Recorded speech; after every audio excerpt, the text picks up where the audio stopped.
Nós estamos aí hoje concluindo a era Vargas, né? Concluindo em termos, tá bom, gente? Porque assim, a era Vargas ela começa em 1930, vai até 1945, que é a parte que a gente está concluindo aqui hoje. Depois o Vargas volta novamente em 1950, lá no capítulo 9. Ele vai se candidatar a presidente e vai vencer a eleição. É o momento em que ele não aguenta a pressão e acaba cometendo suicídio. Mas aí a era Vargas é bem grande, ó. Você pode perceber aqui é a parte da ditadura Vargas, né? Aqui é a parte do Vargas governo, digamos assim, democrático, porque votaram nele, vamos dizer, vou colocar dessa maneira. Nem todo mundo votou, mas alguém votou e ele foi eleito.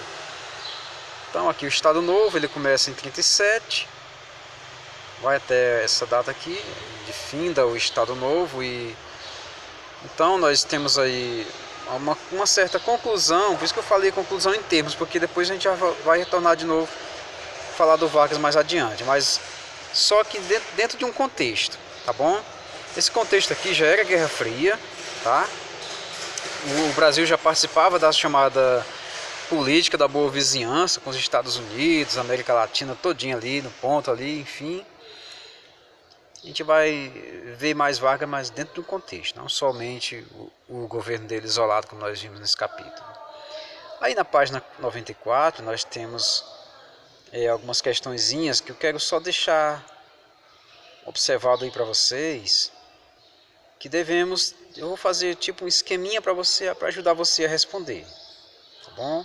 Vocês respondam direitinho como o tio está falando para você melhorar o argumento, enfim. Melhor argumento aí na primeira questão. A primeira questão é de letra A, B, C, D e E, né? Você vai corrigir as questões que estiverem erradas. Isso aqui é clássico do nosso livro, né?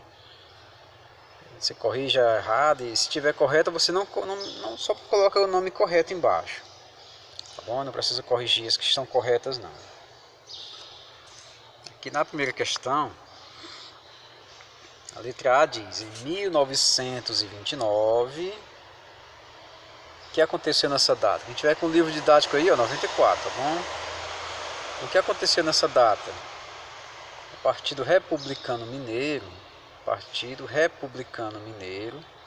uniu-se aos grupos políticos do Rio Grande do Sul, né? E da Paraíba também. Essa coligação ficou conhecida como Aliança Liberal. Certo ou errado? Essa aqui, gente, está certa. Como ela está certa, você não precisa mais mexer na letra A. Aqui, na verdade, é a letra A. É a B, não. Tá bom? Coloquei aqui embaixo na letra A. O Partido Republicano Mineiro, prejudicado na política do café com leite, como nós já vimos isso, juntou-se ao partido de Getúlio Vargas, lá do Rio Grande do Sul, juntamente com o partido da Paraíba, lá do Nordeste, né? E assim fundou-se a chamada Aliança Liberal para combater os governos paulistas. Getúlio Vargas perdeu a eleição, mas acabou dando um golpe de Estado e tomando a presidência na força mesmo, né? Enfim, o seu vice-presidente era da Paraíba, o João Pessoa, foi assassinado. Getúlio Vargas botou a culpa lá no pessoal de São Paulo, né? No Washington Luiz e no Júlio Prestes. Aí foi o seguinte, eles conseguiram dar um golpe de Estado e Getúlio Vargas passa a ser presidente do Brasil a partir de 1930. Foi a chamada Revolução de 30. Tá bom? Então, como tá certo, não mexe. Vamos para a letra B agora. O que é que diz aí a letra B? Ó, a crise norte-americana de 1929 não afetou a economia brasileira? Será se não, gente? Não afetou? Não afetou nessa nossa economia tão surradinha como já era? É claro que afetou, né? Então você pode até repetir a frase tirando esse não aí, né? Então, vamos ver aqui a letra C. Getúlio Vargas foi lançado como candidato à presidência da República pela Aliança Liberal. Ótimo. Até aí tá certo, viu? O objetivo dessa medida era dar continuidade, ou seja, era para continuar o quê? A política do café com leite. Será que é verdade isso? Quando Vargas conseguiu ser presidente, ele continuou com a política do café com leite? Não, né, pessoal? De forma alguma. Foi exatamente a subida do Vargas à presidência que acabou com essa política do café com leite. Viu? Quando ele assume, acaba esse negócio de São Paulo e Minas Gerais ficar se alternando no poder. Coisa feia, né? O pessoal inventa de ser político para ficar dessa maneira fraudulenta dentro do país. Pois é, exatamente. Então deu errado aí para todo mundo e o Vargas conseguiu chegar lá, né? Aqui é a letra D, vamos ver. Letra D. Após a vitória de Júlio Prestes nas eleições, a Aliança Liberal de Vargas organizou, com o apoio dos tenentes, Aliança Liberal, mais os tenentes, um plano para tomar o poder? Sim, lógico, claro que foi. Vargas teve o apoio dos tenentes para tomar o poder em 1930, tá bom? Letra E vou deixar com vocês. Vocês façam ela sozinhos. O assassinato de João Pessoa, o vice do Vargas, o candidato a vice do Vargas, da Paraíba, deu início ao processo revolucionário que tensionava levar Getúlio Vargas ao poder. Porém, o plano fracassou, pois o acontecimento consolidou o poder do Partido Republicano Paulista. Será, pessoal?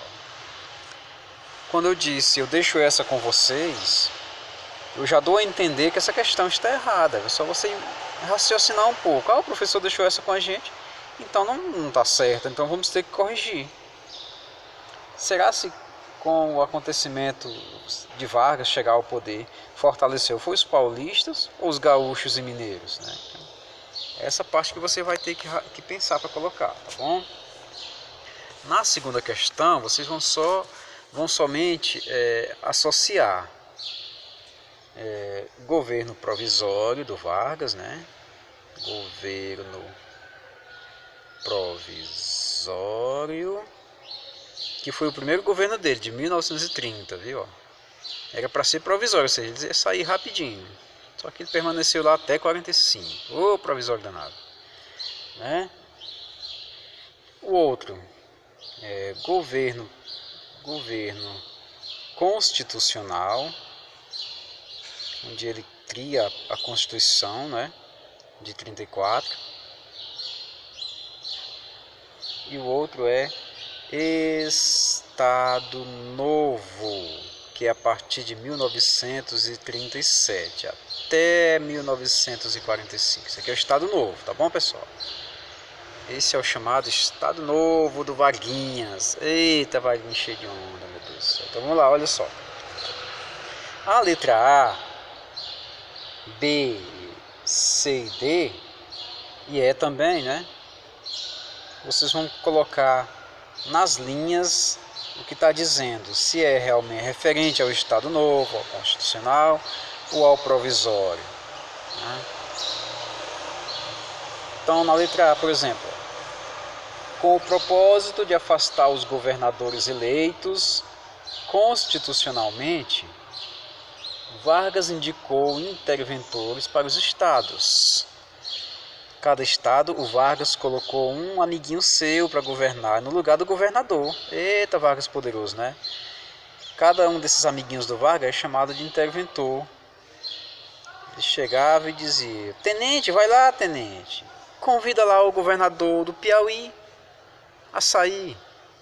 E fica no lugar dele, que tu é meu amiguinho e tal, enfim. Viu? E o tenente ficava lá na condição de governador, intervindo, né, na intervenção ali política. Isso aconteceu durante o Provisório, Constitucional ou Estado Novo? Isso aconteceu durante o primeiro governo, aqui no Provisório. Aí você coloca na letra A, governo provisório, tá bom? Ótimo, muito bem. Letra B. Na capital de São Paulo, em 1932, ocorreu a Revolução Constitucionalista, o nome já está dizendo. Nesse movimento, 4 estudantes foram mortos, as iniciais de seus nomes viraram símbolo de resistência. Se o nome da revolta era Revolução Constitucionalista, era uma exigência para que o Vargas criasse a sua Constituição. E foi isso que aconteceu. Então aqui é governo constitucional na letra B. Constitucional. Não vou colocar todas não, viu gente? Vocês também vão ter que colocar também. Por exemplo, a C, a D e a E vocês vão fazer, tá bom? A letra C, como é que ele diz a C? Os sindicatos trabalhistas passaram a ser apoiados pelo governo. As leis trabalhistas da Constituição ofereceram a Getúlio a simpatia dos trabalhadores brasileiros. Já está dizendo, gente, Constituição. Qual dos 3 pedacinhos? Você vai colocar lá. As demais vocês façam, tá bom? As outras vocês fazem. Na terceira questão, tem um textinho antes que vai falar sobre a carteira de trabalho, uma conquista, uma criação do Vargas. A terceira questão tem um texto antes, né? Que você vai ter que ler o textinho. E nesse textinho vai falar da carteira de trabalho. Toda pessoa que trabalha numa empresa do Brasil, numa empresa brasileira, tem uma carteira de trabalho. Agora, se ele trabalhar no setor público, se ele trabalha para o Estado, para o município, no poder executivo, no poder legislativo, judiciário, não importa, se na educação, no hospital, aí ele não tem carteira de trabalho, porque ele trabalha para o setor público. O setor público é o governo federal, estadual, municipal, tá bom? Mas quando ele trabalha para empresas que não são de setor público, qualquer empresa tem que ter uma carteira de trabalho. Se não tiver, é ilegal, é fora da lei, tá bom? Vai autuado a empresa e vai autuado também o dono da empresa. Então é o seguinte, vamos lá. Tem um textinho sobre a carteira de trabalho e lá no finalzinho, a letra A pergunta o que é o peleguismo. Peleguismo. O que é peleguismo?